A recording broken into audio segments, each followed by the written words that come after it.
Hello dear students, welcome to smart knowledge. आज की video में डिस्कस करेंगे mid term exam class 9 subject रहेगा साइंस। और ये जो पेपर है वो हम केवल हिंदी मीडियम में डिस्कस करेंगे। इस वीडियो में इंग्लिश मीडियम में आपको दूसरी वीडियो मिलेगी। काफ़ी इंपॉर्टेंट क्वेश्चन रहने वाले हैं। बहुत ही ज़्यादा जो PYQs हैं जो बार बार रिपीट होते हैं वो सारे क्वेश्चंस आपको यहाँ पर देखने को मिलेंगे। स्टार्ट करते हैं आज की वीडियो। मैक्सिमम मार्क्स रहेंगे 80 और ड्यूरेशन रहेगी 3 घंटे। चलिए, सबसे पहले तो सामान्य निर्देश दिए गए हैं। इसमें 39 क्वेश्चन आपको देखने को मिलेंगे और 20 जो है इसमें ऑब्जेक्टिव टाइप क्वेश्चन होंगे, वस्तुनिष्ठ प्रश्न, और 1 नंबर का एक क्वेश्चन रहने वाला है। खंड ख में 2 अंक के 6 प्रश्न होने वाले हैं और जो है खंड ग में 7 प्रश्न होंगे 3 नंबर के। उसके बाद खंड घ में 5 अंक के 3 प्रश्न होंगे और मोस्ट प्रोबेबली एक फिजिक्स से, एक केमिस्ट्री से, एक बायो से। और लास्ट का जो ऑप्शन आपका पोर्शन रहने वाला है उसमें आपके स्रोत आधारित क्वेश्चन होते हैं, 3 केस स्टडी होती हैं। तो इस तरह से टोटल आपका पेपर हो जाता है 80 नंबर का। ठीक है, और 80 में से आपको पास होने के लिए मिनिमम से मिनिमम चाहिए 27 नंबर। इनका कन्वर्जन फिर फाइनल में लगता है। चलिए स्टार्ट करते हैं फर्स्ट क्वेश्चन से। क्वेश्चन नंबर 1 है कि 2 अलग अलग प्रकार के पदार्थों के कणों का स्वयं मिलना क्या कहलाता है। तो जो 2 पदार्थ के कण जो है आपस में मिलते हैं तो क्या कहलाता है, उसको प्रसार यानी डिफ्यूज़न बोलते हैं। ठीक है, या विसरण भी कह सकते हो, विसरण इसको हम कह सकते हैं। ठीक है, विसरण कहेंगे तो ये हो जाएगा। अब इसमें इंग्लिश मीडियम में ऑलरेडी फर्स्ट पार्ट अपलोड किया जा चुका है। अगर आप इंग्लिश मीडियम के स्टूडेंट हो तो चैनल पे विजिट करके आप इंग्लिश मीडियम में भी क्वेश्चंस कर सकते हो। चलिए, सेकंड क्वेश्चन क्या है। जब 20 ग्राम नमक को 1000 मिलीलीटर पानी में घोल दिया गया तो आयतन में कोई वृद्धि नहीं हुई। ये क्या इंगित करता है? तो ये इंगित करता है कि भाई उनके बीच में क्या था, रिक्त स्थान था, जिसके कारण नमक के जो कण थे वो उसके अंदर फिट हो गए। ठीक है, उसके बाद क्वेश्चन नंबर 3 है, निम्नलिखित तापमान को सेल्सियस पैमाने पर परिवर्तित करें। तो 793 दिया गया है, सेल्सियस में बदलना है, माइनस में 273 कर देंगे, क्या आ जाएगा 520 आंसर आ जाएगा। बहुत आसान, वेरी इजी। चलिए, कोशिका में गोल्जी तंत्र की आवश्यकता क्यों होती है। तो देखिए, गोल्जी तंत्र का सबसे मेन काम क्या होता है, उसका काम होता है पैकिंग का। तो प्रोटीन की पैकिंग का निर्माण जो है वो गोल्जी तंत्र करता है। क्वेश्चन नंबर 5 है, निम्नलिखित में से कौन जो है प्रकाश संश्लेषण कर सकता है। तो इनमें से कौन करता है, क्लोरीन कायमा जो है प्रकाश संश्लेषण करता है। क्वेश्चन नंबर 6 है, निम्नलिखित में से कौन सी एक त्वरित गति नहीं है। जो नहीं है वो बतानी है। तो समान वेग, स्थिर वेग, ये दोनों त्वरित नहीं होती। समान वेग से चल रही है तो भी, और स्थिर वेग में है तो भी, तो दोनों A और B जो है इसमें आ जाएगा। क्वेश्चन नंबर 7 की तरफ चलते हैं। सामान्य परिस्थितियों में पानी को गर्म करके प्राप्त की जा सकने वाली अधिकतम तापमान क्या है। तो पानी को गर्म करके अधिकतम कितना तापमान मिल सकता है, आपको पता है पानी 100 पे बॉयल हो जाता है तो मैक्सिमम तापमान 100 रहेगा। उसके बाद नेक्स्ट देखिए, निम्नलिखित में से कौन संयोजी ऊतक नहीं है। रक्त संयोजी है, उपास्थि संयोजी है, हड्डी संयोजी है, लेकिन चिकनी मांसपेशी संयोजी ऊतक नहीं है। क्वेश्चन नंबर 9 है, पशुपालन किसके लिए किया जाता है। तो दूध उत्पादन के लिए, मांस उत्पादन के लिए, कृषि कार्य के लिए। तो फर्स्ट, सेकंड, थर्ड इसका आंसर हो जाएगा। नेक्स्ट देखते हैं क्वेश्चन नंबर 10 है, एक छात्र ने एक प्याज को आंशिक रूप से पानी में डुबोया। कुछ दिन बाद उसने जड़ों को देखा जो आकार में बढ़ गई। अब जड़ों के ऊपर कौन सा तत्व जो है, ऊतक तत्व नहीं, ऊतक मौजूद होता है। तो सबसे जो जड़ों की जो टिप है उसके ऊपर कौन सा होता है, सिरस्थ मेरिस्टेम होता है, सिरस्थ जो ऊतक होता है। क्लियर है, बीच में कौन सा होता है, मध्यवर्ती, और साइड में कौन सा होता है, पार्श्व मेरिस्टेम होता है। नेक्स्ट क्वेश्चन नंबर 11 है, जैंथियम और पार्थेनियम किसके उदाहरण हैं। तो जैंथियम और पार्थेनियम किसके उदाहरण हैं, खरपतवार के उदाहरण हैं। क्वेश्चन नंबर 12 है, निम्नलिखित में से कौन सा एक द्रव गैस एरोसोल नहीं है। गैस एरोसोल बताना है, द्रव गैस एरोसोल। तो द्रव गैस में धुंध, बादल और कुहासा ये जो है द्रव गैस एरोसोल है, लेकिन जो धुआं है वो ठोस गैस जो है, क्या है, ठोस गैस है, उसके अंदर ठोस गैस एरोसोल है। वो धुएं के कण ठोस होते हैं ना। नेक्स्ट देखिए, स्त्रीकृत शिकली उपकला जो है उपस्थित होती है। तो स्त्रीकृत जो एपिथेलियम ऊतक है वो कहाँ प्रेजेंट होता है, तो वो त्वचा में होता है। इस तरह के क्वेश्चन बहुत इंपॉर्टेंट हैं। आपके एक्सरसाइज में जो क्वेश्चन दिए गए हैं वो सारे आप अच्छे से ज़रूर करिएगा। बायो की एक्सरसाइज और इन टेक्स्ट क्वेश्चन एक भी मत छोड़िएगा, वो सारे के सारे इंपॉर्टेंट क्वेश्चन होते हैं और मोस्ट प्रोबेबली जो पेपर है वो उनमें से कवर हो जाता है। उसके बाद क्वेश्चन नंबर 14 है, यदि घास के पौधे की नोक को हटा दिया जाए तो यह भी लंबाई में बढ़ता रहता है, ये किसके कारण होता है? घास का पौधा है उसकी नोक को हटा दिया जाए फिर भी बढ़ेगा, मतलब जो शिरस्त्रीप जो ऊतक है वो तो ख़त्म कर दिया, अब बीच में फिर भी बढ़ रहा है तो क्या है उसके अंदर? मध्यवर्ती मेरिस्टेम है। क्या है बच्चे? मध्यवर्ती मेरिस्टेम। उसके बाद नेक्स्ट देखिए क्वेश्चन नंबर 15 है, ऊतक समान प्रकार की कोशिकाओं का एक समूह होता है जो शरीर में एक विशेष कार्य करने के लिए विशिष्ट होता है, इसलिए बहुकोशिकीय जीव में ऊतक की उपस्थिति सुनिश्चित करती है। क्या सुनिश्चित करती है? श्रम का विभाजन। नेक्स्ट देखिए, किसी कण का विस्थापन जो त्रिज्या r के एक वृत्ताकार पथ में आधा वृत्त पूरा कर रहा हो तो कितना होगा? तो त्रिज्या कितनी दी गई है? r दी गई है, और अगर एक आधा वृत्त पूरा कर लिया यहाँ से यहाँ तक तो ये कितना हो गया? ये 2r हो जाएगा। आंसर रहेगा 2r। प्रश्न 17 से 20 तक ये अभिकथन और कारण पर निर्भर हैं, और इसमें क्या होता है ना कि दो आपको कथन दिए होते हैं, एक तो स्टेटमेंट होती है सिंपल और एक उसका कारण दिया हुआ होता है। आपको देखना होता है कि क्या दोनों ठीक हैं, अगर दोनों ठीक है तो क्या जो कारण है वो उसकी सही तरह से व्याख्या कर रहा है या नहीं कर रहा है, ये चीज़ें आपको इसमें देखनी होती हैं। अगर दोनों सत्य हैं और आर ए की सही व्याख्या है, यानी कारण जो है वो उसकी सही व्याख्या है, तो आंसर आपका जो है यहाँ पे ए हो जाता है। अगर सही व्याख्या नहीं है तो बी हो जाता है। ए सत्य है लेकिन आर असत्य है तो सी हो जाता है। ए असत्य है लेकिन आर सत्य है तो डी हो जाएगा। तो प्रश्न 17 है, अभिकथन दिया गया है, पदार्थ की अवस्थाएं परस्पर परिवर्तनीय हैं, तो बिल्कुल परिवर्तनीय है। ठोस को गैस में, गैस को ठोस में बदला जा सकता है। ठीक है। उसके बाद है, कारण क्या है कि पदार्थ की अवस्था तापमान या दबाव बदलकर परिवर्तित की जा सकती है, तो बिल्कुल ठीक बात है। एक्सप्लेनेशन भी ठीक है, तो आंसर हमारा ए चला गया। क्वेश्चन नंबर 18 है, अभिकथन है जाइलम एक संवहन ऊतक है, तो हाँ ठीक बात है, जाइलम संवहन ऊतक है। और ये क्या करता है? इसका फंक्शन क्या होता है? इसका फंक्शन होता है जल और जो खनिज है उसको पौधे के जाइलम के मध्य में परिवाहित कर देते हैं।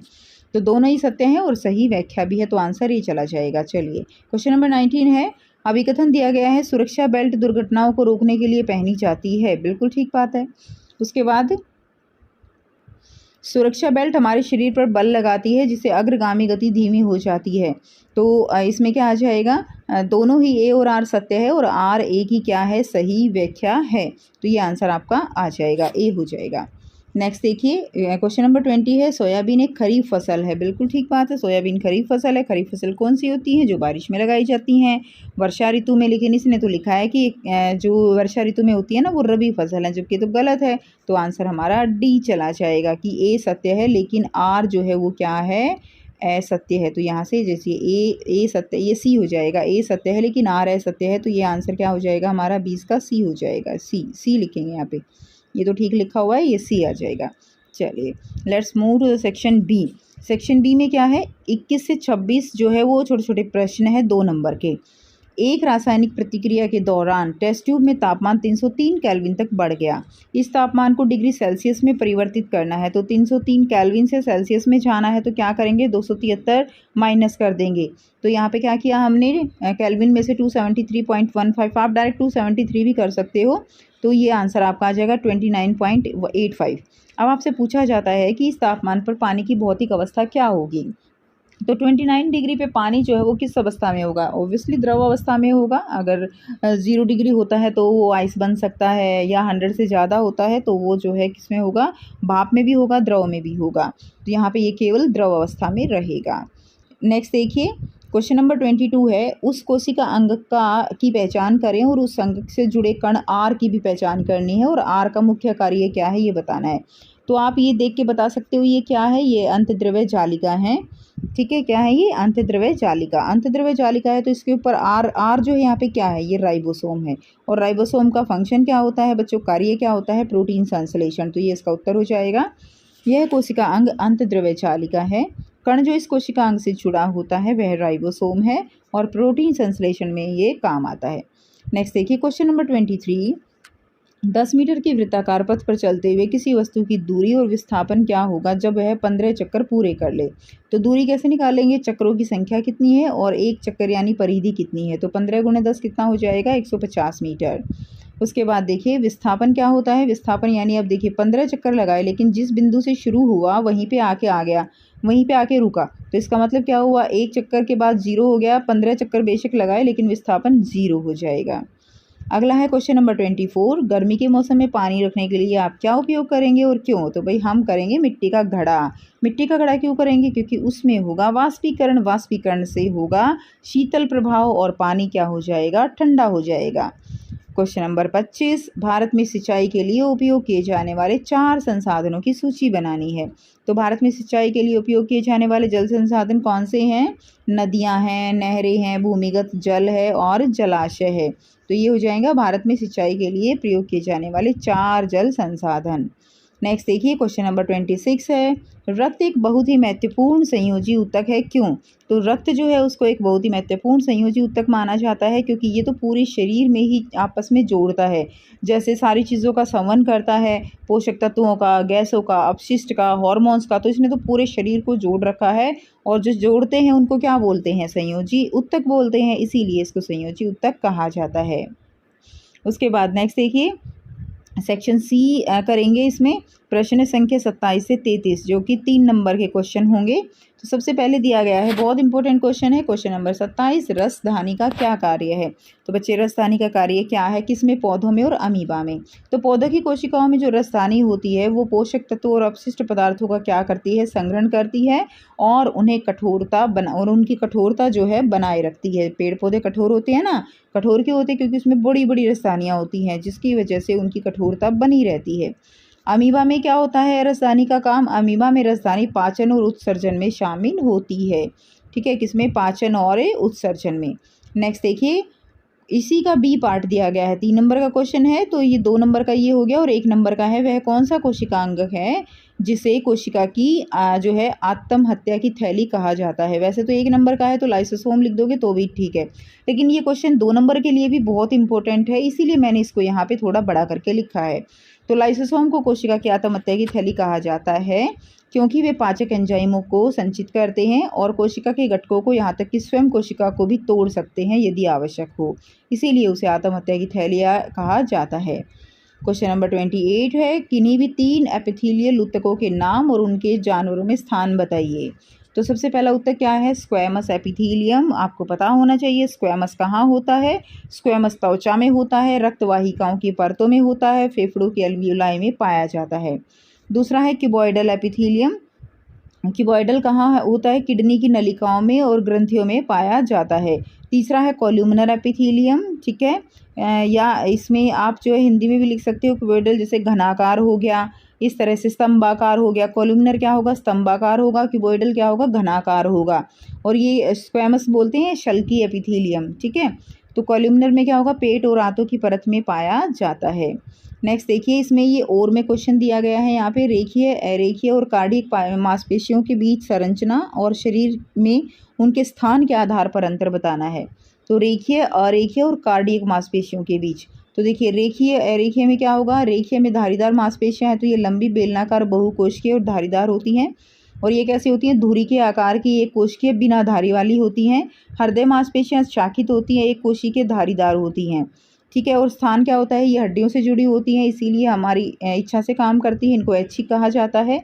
ये आंतरिक अंगों की दीवारों पर होती हैं, इसे अनैच्छिक कहा जाता है। और ये हृदय की पेशियों में होती हैं, ये भी अनैच्छिक होती हैं। नेक्स्ट क्वेश्चन नंबर 29, एक जीवाणु कोशिका प्याज के छिलके से कैसे अलग होती है? 3 अंतर बताने हैं।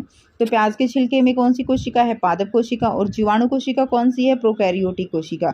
तो कोशिका प्रकार जीवाणु कोशिकाएं प्रोकैरियोटिक होती हैं, जबकि प्याज के छिलके की कोशिकाएं यूकैरियोटिक होती हैं। कोशिका भित्ति की संरचना क्या होगी? जीवाणु कोशिका की भित्ति पेप्टाइडोग्लाइकन से बनी होती है, जबकि प्याज के छिलके की कोशिका जो है सेलुलोज से बनी होती है।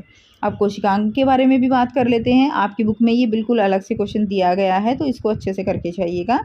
कोशिका अंग जो है, जो प्रोकैरियोटिक कोशिका होती है ना, जीवाणु कोशिकाएं, उसके अंदर जो जैसे माइटोकॉन्ड्रिया है, जो भी कोशिका अंग हैं, वो झिल्ली से ढके हुए नहीं होते, जबकि प्याज के छिलके की कोशिकाओं में विभिन्न कोशिकांग होते हैं, जैसे न्यूक्लियस हो गया, माइटोकॉन्ड्रिया। चलिए क्वेश्चन नंबर 30 है, न्यूटन के गति का नियमों का संक्षेप में वर्णन करें। एक एक नंबर का एक नियम है। तो पहला नियम क्या होता है? कोई भी वस्तु तब तक स्थिर अवस्था में बनी रहेगी या समान वेग में चलती रहेगी जब तक कि उस पर कोई बाहरी बल ना लगे। जैसे मेज़ पर रखी हुई किताब तब तक वहीं रहती है जब तक उसे कोई हिलाता नहीं। दूसरा नियम क्या है, त्वरण का नियम। किसी वस्तु का त्वरण उस पर लगाए गए शुद्ध बल के अनुपाती होता है और उसके द्रव्यमान के व्युत्क्रमानुपाती होता है। तो F is equal to ma।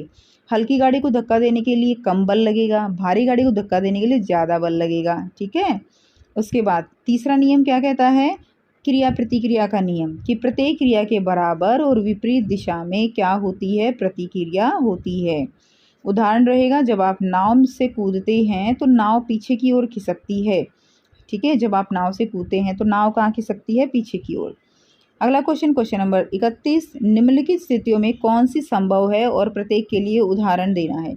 तो कौन सी संभव है, एक वस्तु के साथ स्थिर त्वरण, एक स्थिर त्वरण होना चाहिए लेकिन वेग शून्य होना चाहिए। ये सिचुएशन कब होती है, ये सिचुएशन होती है जब आप नीचे से कोई वस्तु ऊपर की तरफ फेंकते हो, ऊपर जाके वो एक पल के लिए रुक जाती है, उस टाइम पे उसके ऊपर गुरुत्वाकर्षण बल लग रहा है, यानी उसके ऊपर स्थिर त्वरण है, और वेग उस टाइम पे शून्य हो चुका है, यानी वो रुकी हुई है तो वेग शून्य है। तो ये संभव है। और जब हम कोई भी वस्तु ऊपर की तरफ फेंकते हैं और वो वहाँ पे शून्य वेग से रुक जाती है, तब ये चीज़ होती है। चलिए ख देखते हैं, एक वस्तु के साथ त्वरण लेकिन समान गति के साथ, समान गति के साथ अगर देखिए कोई भी चीज़ गति में होती है तो उसके अंदर त्वरण जो है वो होगा। तो इसका मतलब क्या है, त्वरण का मतलब क्या है, समान गति है ना, समान गति। त्वरण कब होगा, जब चेंज हो रहा होगा, गति के अंदर चेंज होता है तब त्वरण होगा। ठीक है, तो यहाँ पे संभव ही नहीं है क्योंकि गति समान है, त्वरण में वेग में कोई चेंज नहीं हो रहा, कोई बदलाव नहीं हो रहा, जिसके कारण त्वरण जो है वो यहाँ पर होगा ही नहीं। उसके बाद एक वस्तु एक निश्चित दिशा में गति कर रही है और उसके लंबवत दिशा में त्वरण है, तो ये क्या, ये संभव है। एक निश्चित दिशा में जब एक कोई भी चीज़ ऐसे गोलाई में गति करती है तो वो क्या कर रही है, वो जो है त्वरण में है। ठीक है, निश्चित दिशा में गति कर रही है और लंबवत दिशा में उसका क्या होता है, त्वरण होता है।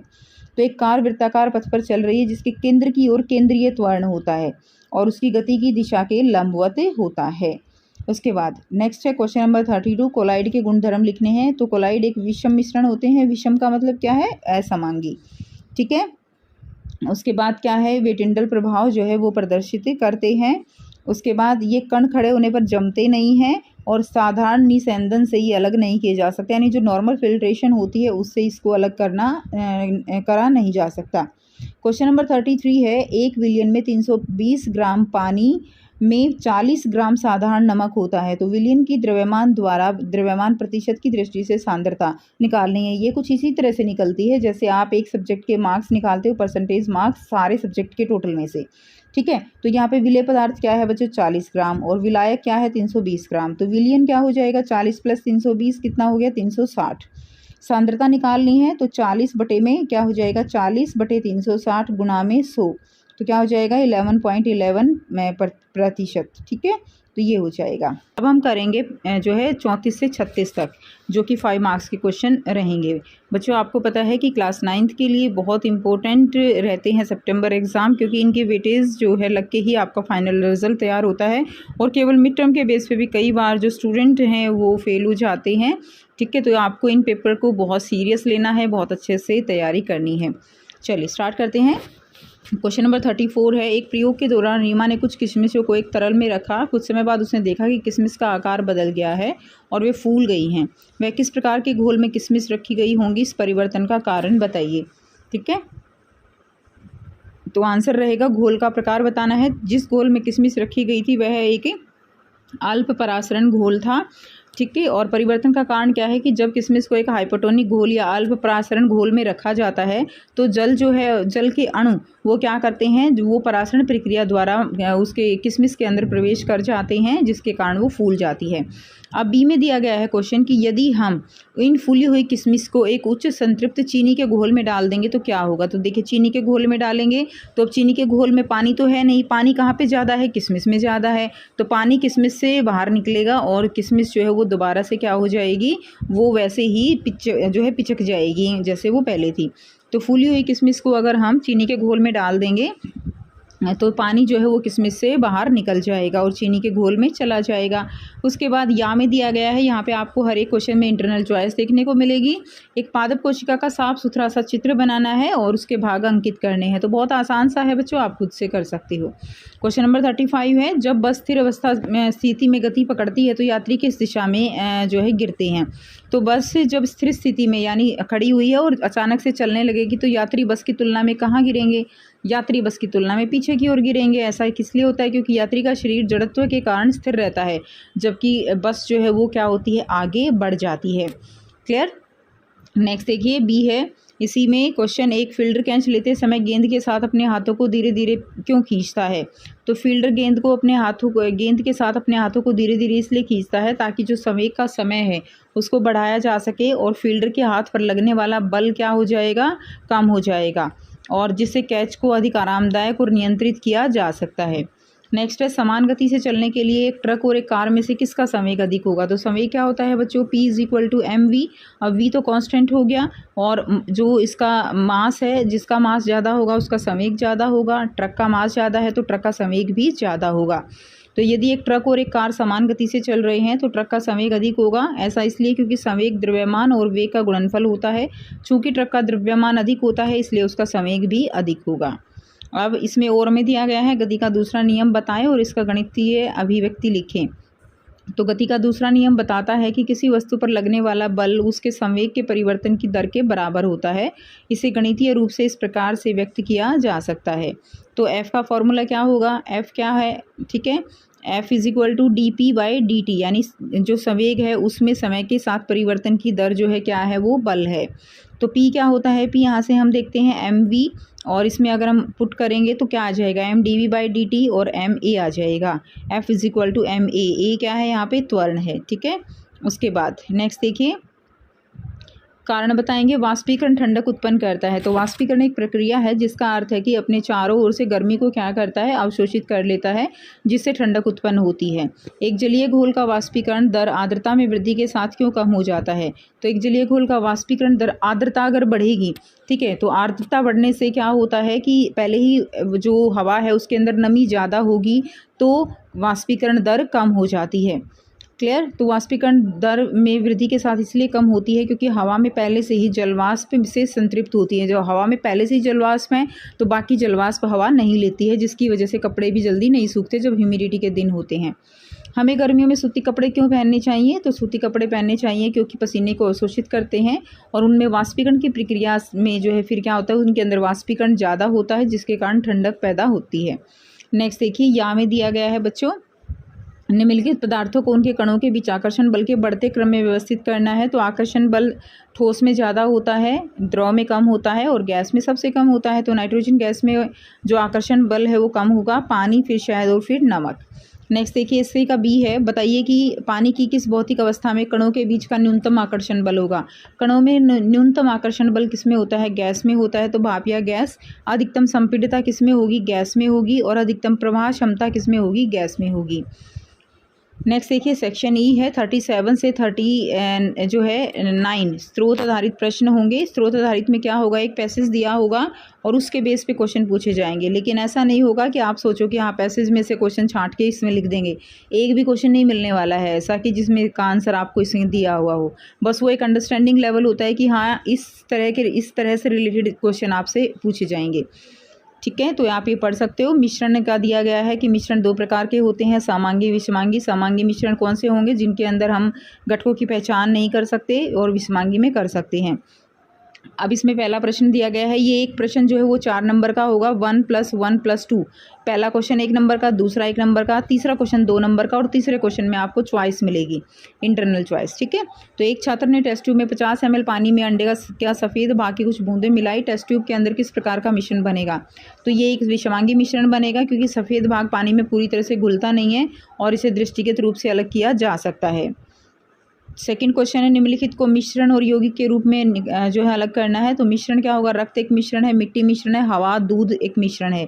यौगिक क्या होता है? यौगिक होता है जिसमें कि जो घटक मिले हुए हैं वो एक पर्टिकुलर रेशो में हो, एक अनुपात में हो और जिनको फिजिकली हम अलग नहीं कर सकते, जैसे पानी है और नमक है। अगला है एक निलंबन मिश्रण कैसे बनाएंगे। निलंबन आपको पता है क्या होता है, जिसके अंदर जो कणों का आकार है वो 1000 नैनोमीटर से ज़्यादा होता है। तो एक निलंबन बनाने के लिए आप ठोस पदार्थ को तरल में मिला सकते हैं और हिला सकते हैं। ठोस कण कुछ समय के लिए निलंबित रहेंगे, लेकिन उन्हें बिना छेड़े छोड़ दिया जाए तो वे अंततः नीचे बैठ जाएंगे। यहाँ में दिया गया है एक जलती हुई मोमबत्ती है, दोनों भौतिक और रासायनिक परिवर्तन का उदाहरण समझाइए। भौतिक परिवर्तन कैसे है, मोम का पिघलना, पिघल जाता है मोम, तो ये एक भौतिक परिवर्तन है। रासायनिक परिवर्तन है, मोम का जलना एक रासायनिक परिवर्तन है, जिसके परिणाम स्वरूप कार्बन डाइऑक्साइड और जलवाष्प जैसे नए पदार्थ बनते हैं और साथ ही गर्मी और प्रकाश निकालते हैं। नेक्स्ट देखिए प्रश्न 38 है। ये कोशिका है, प्रत्येक कोशिका में एक झिल्ली होती है जो अपनी सामग्री को बाहरी पर्यावरण से अलग रखने के लिए घेरती है। बड़े और जटिल कोशिकाओं जिनमें बहुकोशिकीय जीवों की कोशिकाएं होती हैं, उनमें जटिल संरचना कार्य का समर्थन के लिए बहुत सारी गतिविधियों की आवश्यकता होती है। तो ये आप देख लीजिए। उसके बाद क्वेश्चन है, एक ऐसा कोशिकांग बताइए जो कोशिका के भीतर वितरित होने वाले अणुओं के प्राथमिक पैकिंग का काम करता हो। तो जहाँ पे भी पैकिंग की बात आए वहाँ पे गोल्गी बॉडीज आ जाएगा कि गोल्गी बॉडीज जो है वो पैकिंग का काम करती हैं। दूसरा है कोशिका में अर्धपारगम्य झिल्ली की क्या भूमिका है। तो अर्धपारगम्य जो झिल्ली होती है वो जो भी पदार्थ अंदर बाहर आते जाते रहते हैं उनको नियंत्रित करने का काम करती है, प्रवेश और निकास को नियंत्रित करती है। नेक्स्ट है प्रोकैरियोटिक एंड यूकैरियोटिक कोशिका में दो अंतर बताइए। तो प्रोकैरियोटिक कोशिका जो है वो एक कोशिकीय होती है, जबकि यूकैरियोटिक कोशिकाएं बहुकोशिकीय होती हैं। प्रोकैरियोटिक कोशिका में एक झिल्ली होती है, जबकि यूकैरियोटिक कोशिकाओं में कितनी झिल्ली होती हैं, 2 झिल्ली होती हैं। उसके बाद है या में दिया गया है रिक्तिका के 2 कार्य लिखिए। तो भंडारण और अपशिष्ट पदार्थों का निपटान जो है वो रिक्तिका के कार्य हो जाएंगे। क्वेश्चन नंबर 39 है बच्चों, इसमें इसको आप पढ़ लीजिए अच्छे से, ठीक है। अब हम इसके क्वेश्चन करेंगे। क्वेश्चन है त्वरण की एसआई इकाई क्या है। तो त्वरण की एसआई इकाई क्या है। त्वरण की एसआई इकाई मीटर प्रति सेकंड वर्ग है।